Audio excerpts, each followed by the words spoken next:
Mesdames, messieurs, bonjour à tous, bonjour à toutes, j'espère que vous allez tous et toutes extrêmement bien et bienvenue sur cette toute nouvelle vidéo, bienvenue sur notre review sur le film Supergirl qu'on vient à peine de regarder d'une façon avec et sans spoiler. Installez-vous confortablement devant cette dernière, c'est une review un peu différente de ce qu'on a l'habitude de faire sur la chaîne pour la simple et bonne raison que je ne suis pas seul, je suis avec ce bon vieux Aaron.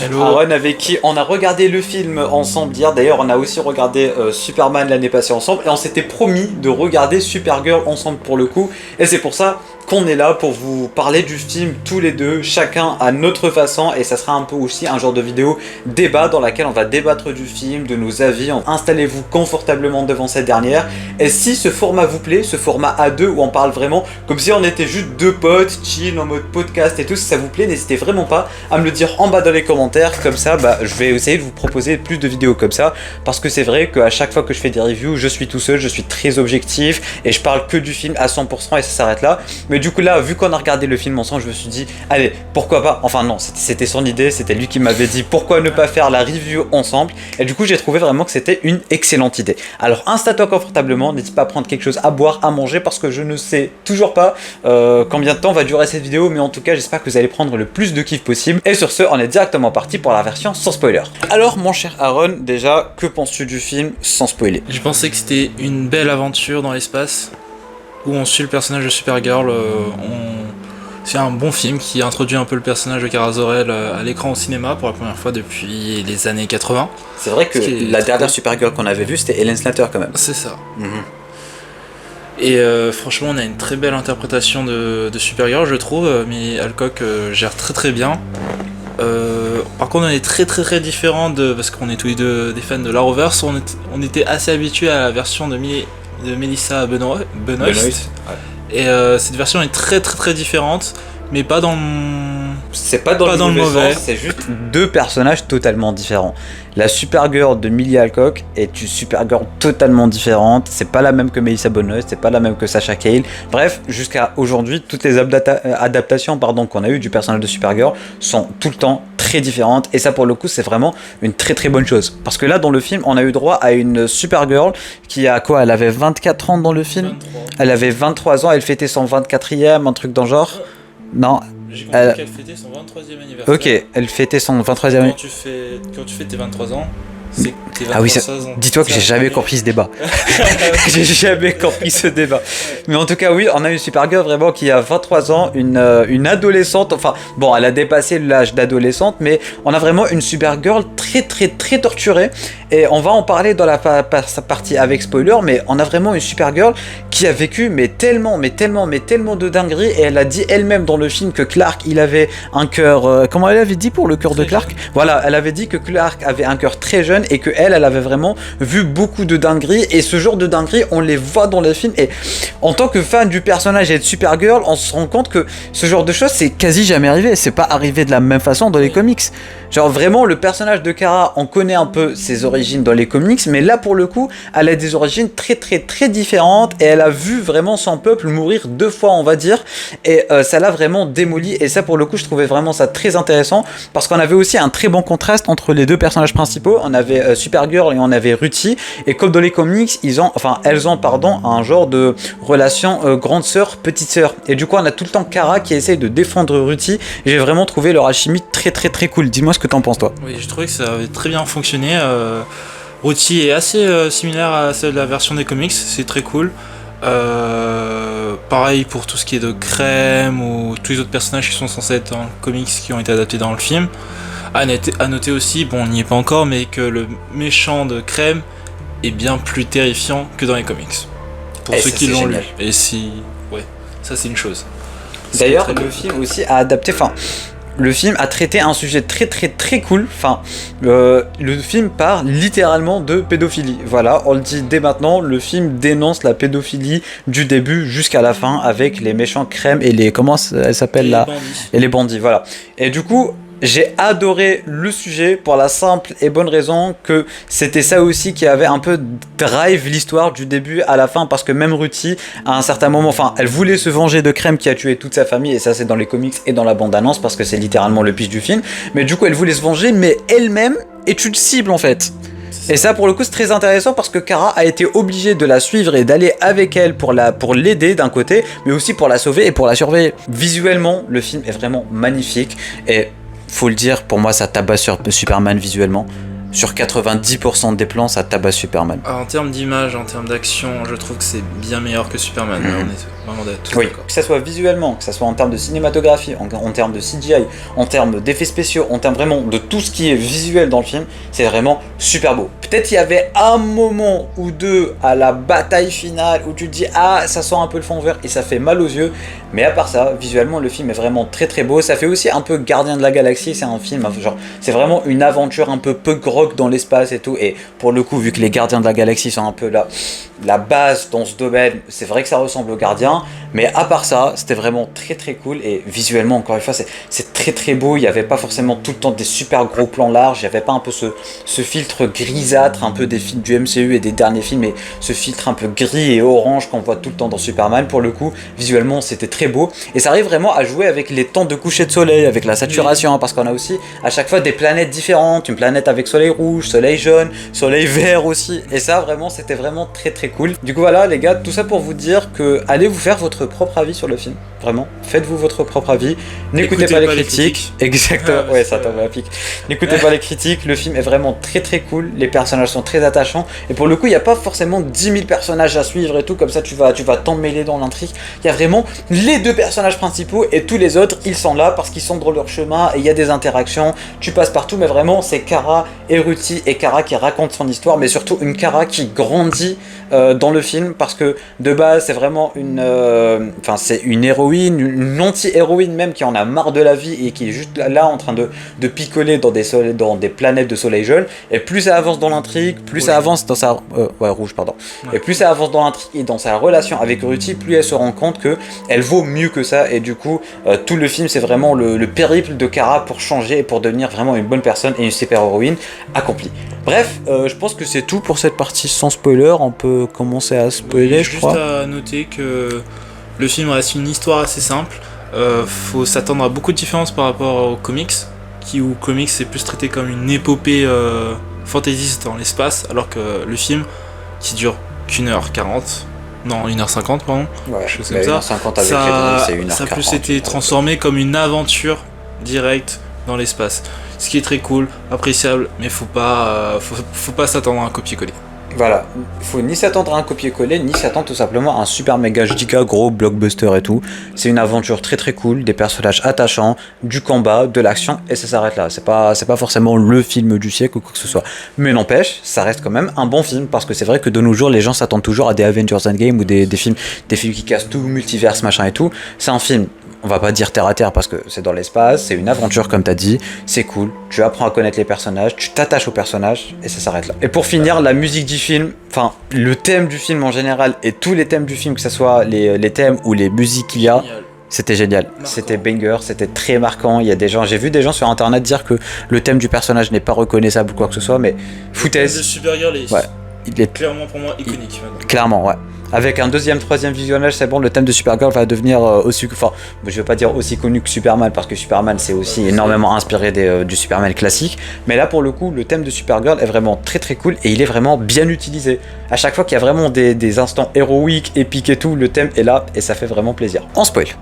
Allez. Le film est un film, ma foi, plutôt linéaire, et dès la fin de la séance avec Aaron, on s'est directement dit que le film, il était vraiment très très court, malheureusement, parce que tu vois l'acheminement. Il y a Crème qui tue les parents de Ruti.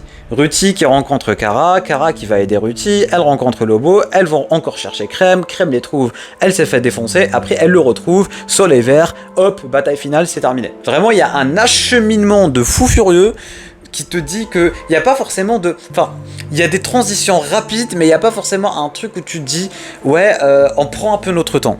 Et pour le coup, le film, il est là pour te raconter l'histoire de la façon la plus rapide possible, j'ai envie de dire. Et ça, pour le coup, je pense que c'est les seuls gros points négatifs du film. Ouais. C'est un peu où est-ce que je disais ouais, vraiment à la fin de séance, où j'ai trouvé qu'en fait, il y a des moments, j'ai l'impression que c'est rushé. Et que je comprends qu'on veuille pas, par exemple, ennuyer le public. Mais là... fallait pas hésiter, fallait pas hésiter. C'était plus ou moins expédié rapidement. Donc ça c'est un peu dommage aussi. Il y a on va parler des mauvais points en premier, je pense. Ouais. Vas-y, on commence par les mauvais points. Ouais. On les met de côté. Voilà. Aussi, il y a beaucoup de moments pendant la bataille finale. Heureusement, donc c'est quasiment qu'à la fin en fait, ça va. Mais il y a beaucoup de moments où à l'image c'est un peu bizarre. On sent le fond vert. Après, moi, on les sent les les CGI. un peu Black Widow. Tu vois la scène de Black Widow, ouais, je vois laquelle tu parles. La fumée derrière. Ouais. Mais du coup, je sais pas si c'est l'effet cinéma, parce que moi j'ai vraiment du mal avec les salles de cinéma, parce que parfois les scènes sont belles, mais dans le cinéma ça fait en sorte que ça soit mauvais, parce que c'est pas forcément très bien éclairé ou quoi que ce soit. Je saurais pas comment expliquer ça. S'il y en a qui me comprennent, dites-le moi. Parfois c'est une question de format. Voilà, c'est aussi parfois une question de format. Mais du coup, vraiment en termes de CGI visuel, surtout la bataille finale, parce que tout le film était magnifique. Il y a que la bataille finale, parce qu'il y avait vraiment que des déserts derrière et que de la fumée. Du coup, ça fait peut-être un peu penser au film Flash qui était vraiment dégueulasse, mais pour vraiment noter et juger la bah ouais, c'est clairement pas au niveau de Flash, mais pour juger le fond vert et la CGI, je préférais l'avoir en streaming, en digital, comme ça je suis sûr de savoir s'il est vraiment beau ou pas. Mais à part ça, c'était vraiment très très beau. Ouais. À part une scène ou deux à la fin, visuellement c'était vraiment magnifique, et le film, tu t'ennuies tellement pas.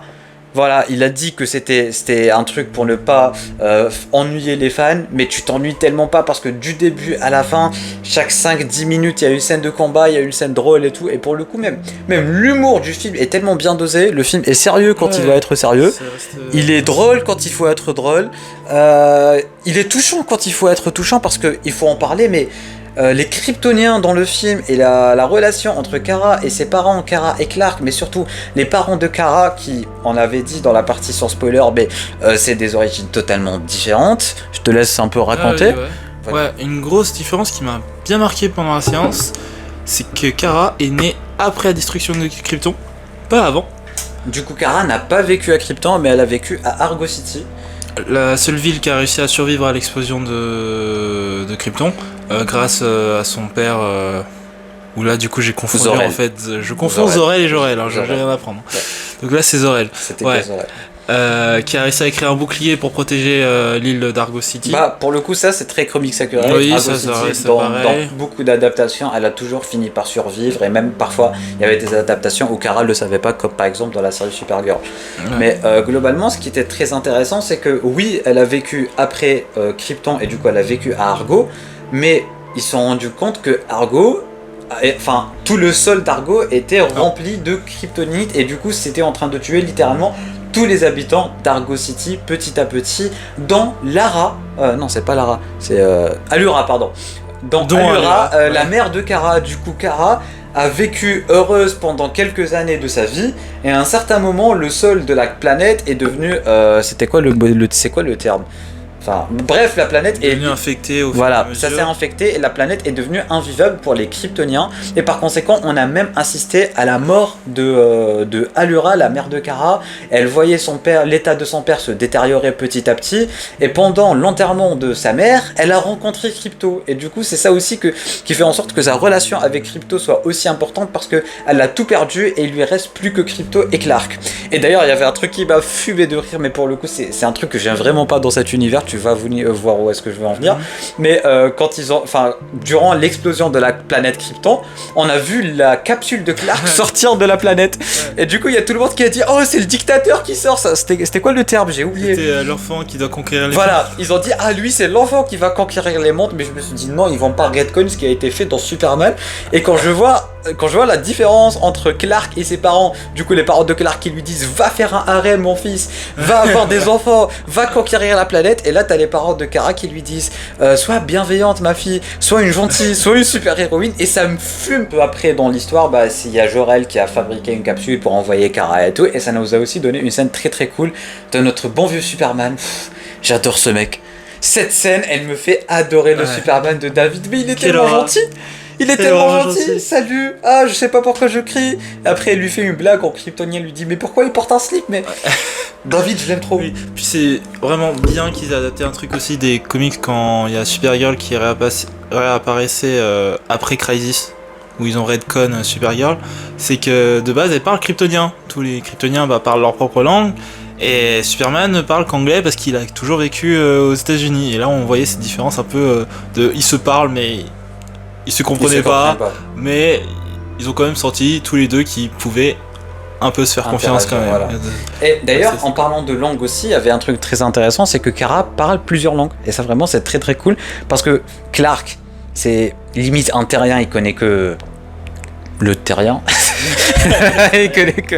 Mais du coup, Kara, vu qu'elle a vécu déjà un peu sur Argo et tout, du coup, elle connaît beaucoup d'autres langues parce qu'elle a interagi avec d'autres aliens. Parfois, elle lui leur gueulait dessus, mais c'était leur langage. Parfois, elle comprenait ce que ça disait et tout. Et je trouvais vraiment ça super génial. Vraiment, ça, c'était très cool. Bref, revenons maintenant vers le méchant Crème qui est très très différent de la version qu'on a eue dans les comics parce que encore une fois c'est un film qui traite de la pédophilie et en gros Crème et ses hommes, il n'y a que des mecs dans leur truc et en gros à chaque fois ils cherchent ce qu'on appelle des fiancés dans le film et c'est majoritairement des filles qui ont moins de 16 ans, ça a été dit dans le film 15-16 ans, je me souviens plus, et du coup à chaque fois ils les enlèvent à leurs parents pour faire leur truc, pour perpétuer leur héritage d'hommes, on va dire. Et pour le coup, Crème, dès le début, dès les 5 premières minutes du film, tu te rends compte que c'est pas du tout le Crème des comics et qu'il est très très méchant quand même. Et vraiment, moi j'avais peur du méchant parce que j'avais peur que le méchant ne soit pas assez imposant, qu'il soit pas assez impactant, que je me dise que voilà, c'est un méchant, voilà, on l'oublie, il est juste méchant comme ça. Mais pour le coup, on avait vraiment un méchant qui était très méchant. C'est juste un méchant, beaucoup trop méchant, il fait que des trucs de salaud, et dès le début, il met les termes, il met les bases, il tue le frère de Ruthie, plus sa mère, plus son père, alors que tu m'avais dit que dans les comics, il avait tué que sa mère, que son père. Ouais. Ok. Bon après il le faisait d'une manière sadique, c'était vraiment un enfoiré, genre il le tuait sans aucune raison, son père. Mais après là aussi il n'y avait pas de raison. Mais là il n'y a aucune raison, il y mais avait pour le frère tuer de Ruthie les parents qui avait fait et le une frère. blague à Ruthie, hop il finit avec une hache dans le dos alors. Mais du coup vraiment ça donne directement les bases et ça nous montre à quel point déjà le méchant il est imposant et qu'il est juste méchant quoi. Même pour Crypto n'avait vraiment rien demandé, il n'avait rien fait, pour le coup je m'attendais à ce qu'il fasse minimum un truc, mais il n'avait rien demandé Crypto et hop il se fait directement tirer dessus.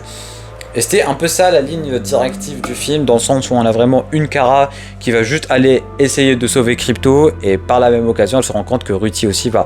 C'est un pot de colle Ruthie, du coup dans tous les cas elle va finir par suivre Kara. Et ça nous emmène directement dans un bar, on rencontre notre cher Lobo. Toi Lobo, qu'est-ce que t'en as pensé? Très bonne introduction, le mec arrive avec sa sorte de manteau sur lui et tout, elle a ses chaînes, Takara qui réagit en mode oh merde c'est Lobo. Et du coup il a vraiment sa réputation qui précède, il a tué toute sa planète machin et tout, c'est bon, sa réputation malade est précède. Et tout, immortel mais... Et pour le coup Lobo il était là pour être là. Oui. Voilà, vraiment Lobo, tu vois qu'il y a... Surtout Lobo, il était là juste parce qu'il devait le glisser, du coup il l'a glissé dans le bar, il l'a glissé dans la bataille finale, mais le film serait littéralement le même avec ou sans Lobo. Et d'ailleurs il y a un truc, enfin en parlant de différence avec les comics et tout, dans les comics, ils suivent, ils font le tour de pas mal de planètes et ils s'arrêtent à beaucoup de planètes, et pour le coup là j'ai vraiment trouvé intéressant le fait qu'il n'y ait pas autant de planètes, parce qu'on est dans un film et il faut faire des adaptations. Ouais. Est-ce que tu imagines qu'avec un film comme celui-là, chaque 5-10 minutes tu changes de planète, ça aurait aucun sens. Mais là pour le coup je trouve vraiment que c'était le juste milieu, il y avait quoi, 3 planètes? Ouais ça va, en fait j'avais peur que, parce que quand on avait vu que le premier teaser, j'ai eu l'impression qu'on restait sur la même planète. Voilà. Et je me suis dit wow, j'espère que... pas ça quoi. Mais ça va, on a 3 planètes, c'est bien, ça montre un peu. En plus, on n'a pas que des planètes, on a les bus spatials, les petits arrêts dans les galaxies et tout. Donc c'est pas vraiment compté, mais ça enrichit un peu l'univers pour dire. Tu vois un peu les aliens extraterrestres. D'ailleurs, j'ai trouvé un truc très très cool, c'est aussi le fait de donner le nom, enfin le type de soleil. À chaque fois qu'on est dans une nouvelle planète, ça donnait un type de soleil. Planète avec soleil jaune, avec soleil vert, avec soleil rouge. Et pour le coup, le truc du soleil vert, on l'avait capté avec le trailer grâce à Aaron. On en avait parlé dans la vidéo réaction au trailer. Mais ça aussi, c'était très cool pour le coup. Ouais. Et même comme par rapport aux comics, j'ai eu très peur pour Kara, où franchement on la voyait souffrir sous le soleil vert. Je me disais, mais elle va s'en sortir comment? Alors bon, à un moment donné, j'avais complètement oublié qu'un soleil, ça tourne. Donc je me suis dit, elle est restée là tout le long, alors qu'en fait, fallait juste attendre que ça se couche et que le soleil jaune réapparaisse. Donc je me suis dit, oui, en fait, il fallait juste attendre. Puis ce qui est cool, c'est que avec tous ces différents soleils, le film en profite pour faire de super belles lumières sur les personnages et tout. Et c'est vrai que c'est très super beau. Non, vraiment, visuellement, le film est magnifique. Et à chaque planète, il y a un côté visuel différent. Et ça, vraiment, j'ai apprécié parce que ça te met aussi dans l'ambiance, dans le mood de la planète et tout. Je trouvais vraiment ça super génial. Et en parlant de la planète à Kryptonite, parlons un peu maintenant de la fin du film, la bataille finale et tout. Quand elle était mal en point avec la Kryptonite et tout, il y avait beaucoup de flashbacks. Il y avait flashbacks de Clark, des flashbacks de ses parents, machin. Ruthy qui était en danger. Et là, elle met le costume. Et à partir du moment où elle a mis le costume, c'était absolu cinéma. C'était légendaire du début jusqu'à la fin. Avec le thème, avec les musiques, comment elle explose la gueule de tout le monde.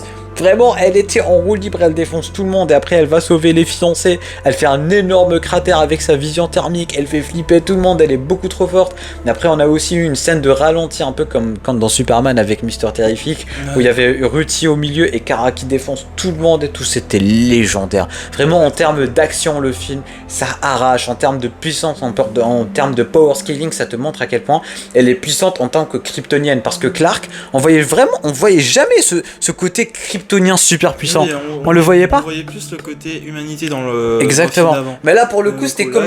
Elle attaquait comme un bourrin. Elle défonçait tout le monde, on voyait l'aérodynamisme, on voyait quand elle dépassait le mur du sang, on voyait l'impact des coups qu'on n'avait jamais vu dans Superman, à part dans Man of Steel et dans la série Superman Lois. Et ça, j'ai vraiment trouvé ça très très intéressant. Non, oui, c'était très vraiment, le combat final, c'était vraiment très très cool.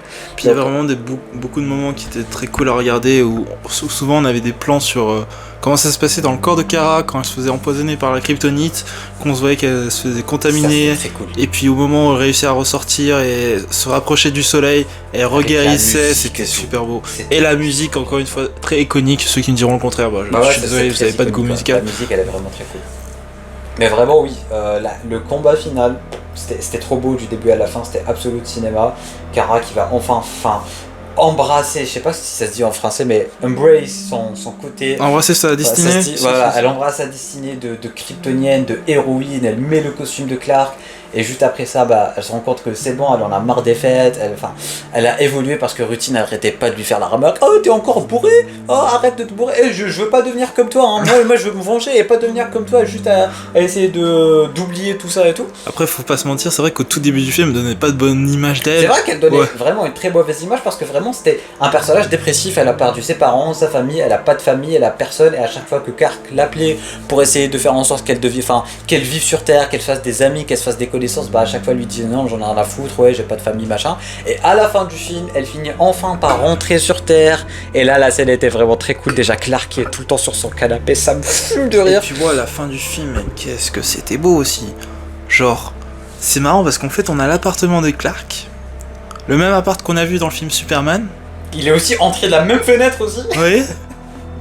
Mais c'était 1000 fois mieux. Parce que les couleurs étaient 1000 fois plus belles. Voilà, et du coup tu vois la différence entre Superman, la direction de James Gunn et la direction de celui qui a fait Supergirl, Craig Gillespie. Craig, voilà. Et pour le coup c'était vraiment très très beau, et même leur interaction, c'était trop beau. Oui, c'était légendaire, genre juste deux cousins, Clark. Ils se parlent littéralement comme deux cousins. Voilà, ils se parlent comme deux cousins. Clark qui se rend compte que Crypto il est là. Oh, il a trouvé le chocolat. Après, on a Clark qui fait ça. Clark qui va aller voir vers Crypto qui a trouvé le chocolat et tout. C'était beaucoup trop bien. Vraiment, ce film, il m'a laissé vraiment un très très bon souvenir. Et j'ai vraiment pas envie qu'il bite pour la simple et bonne raison qu'on est en train enfin d'avoir un genre d'univers partagé qui est vraiment partagé, où on a vraiment des interactions entre les personnages. Elle était là dans Superman, elle est là dans Superman est là dans Supergirl, ils interagissent, ils se parlent. Superman a été là tout au long du film, il y avait son influence aussi tout au long du film qui était vraiment très présente, et j'ai hâte de voir ça en plus dans Man of Tomorrow et tout. J'ai vraiment hâte que cet univers aboutisse à quelque chose, parce que là rien que les petites interactions qu'on a, c'est vraiment très très cool. Et j'ai hâte un jour, quand on verra du Lobo, il va revoir Kara, il lui dit ah toi aussi je t'avais déjà vu, machin et tout, et ça c'est très cool je trouve. Ouais, je pense qu'on a aussi bien teasé que Lobo allait peut-être vraiment rencontrer les Kryptoniens 2, ce qu'on voyait à la fin où elle... D'ailleurs un autre point négatif, mais ça concerne que moi, sur comment se termine le méchant, comment Crème se fait tuer par Supergirl. Je trouve, je sais pas, c'est pas le même message que dans le comics. Mais c'est là où il faudrait un second visionnage pour voir qu'est-ce qu'on voit vraiment en fait dans le personnage de Supergirl, où en fait on voit un peu c'est la représentation qu'elle a d'elle-même et quelque chose qu'elle veut protéger Ruthy. Bah voilà. Parce que Pour pour donc, moi, la différence, enfin, j'ai trouvé que cette différence avec les comics était très très cool. Parce que contrairement aux comics, déjà là où elle le laisse partir et après des années après, on a un time skip où il va, enfin, laisser partir. elle a pas laissé partir. Il est piégé dans la zone fantôme, hein. Ah, il était dans la zone fantôme, ça je savais pas pour le coup. Ça, je savais pas. Ok, mais du coup, il s'est quand même. Dans tous les cas, il a eu son châtiment, pardon. Après, il s'est excusé, machin, après les années qui sont passées. Mais là, c'est clairement une très, très, très, très, très mauvaise personne. Et j'ai aimé le fait qu'elle le tue parce qu'elle n'a pas laissé Ruthie le tuer pour qu'elle abîme pas son cœur qui est encore pur, pardon. Mais du coup, elle a fait ça en tant que grande sœur, protectrice, parce que Ruthie voulait absolument le faire, parce qu'il avait fait beaucoup de mal. Et à chaque fois qu'il croisait le chemin de Kara, il faisait du mal parce qu'il avait aussi tué la famille de la petite gamine là aussi qui avait empoisonné Kara. Et du coup, en plus, on voyait vraiment buter des familles comme ça d'un coup, elle réussissait pas à les protéger. Il tuait toutes les familles à chaque fois, elle réussissait pas à les protéger, du coup c'était plus ou moins aussi une vengeance. Mais pour elle, elle a déjà abîmé son cœur, du coup elle en a rien à foutre qu'elle le tue ou pas. Mais Ruthie, elle voulait vraiment qu'elle reste une bonne personne, et ça vraiment j'ai trouvé ça très très cool parce que c'était aussi une figure protective pour Ruthie. Et ça, c'était vraiment très bien. Bref, je pense, mesdames, messieurs, avoir fait le tour concernant ce film Supergirl, qu'on a, vous l'aurez deviné, énormément apprécié. J'ai hâte pour mon nouveau visionnage. Demain, je le regarde. Demain, j'en ai rien à foutre, ça va être légendaire. Un très grand merci à tous ceux et celles qui ont regardé la vidéo jusqu'à la fin. N'hésitez pas à me dire en bas dans les commentaires qu'est-ce que vous en avez pensé. Est-ce que vous avez quelque chose à ajouter? Vraiment, je veux tout savoir, mais surtout, allez regarder le film et faites-vous votre propre avis sur ce dernier. Du coup, voilà, un très grand merci. Pouce bleu, abonnement si ce n'est pas encore déjà fait. Et sur ce, je vous fais des bisous à tous. C'était Namiat et Aaron. Passez une bonne journée, bonne soirée. Portez-vous bien. Ciao, ciao.